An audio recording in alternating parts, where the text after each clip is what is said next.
दादा, तू गंगावर चिडू नकोस. मी सांगते तुला काय झालं ते. आम्ही मंदिराकडे देवदर्शनासाठी गेलो होतो. गंगाच्या नाकाला नथ टोचत होती आणि कदाचित ती कुठेतरी काढून ठेवली. मी देवदर्शन घेत असताना माझ्या नकळत हिने ती काढली. आम्ही दर्शन घेऊन बाहेर पडलो तेव्हा माझ्या लक्षात आलं की गंगाची नथ हरवली आहे.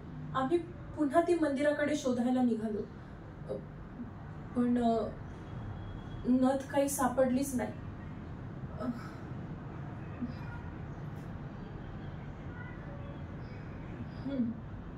हो दादा, मी जाणते.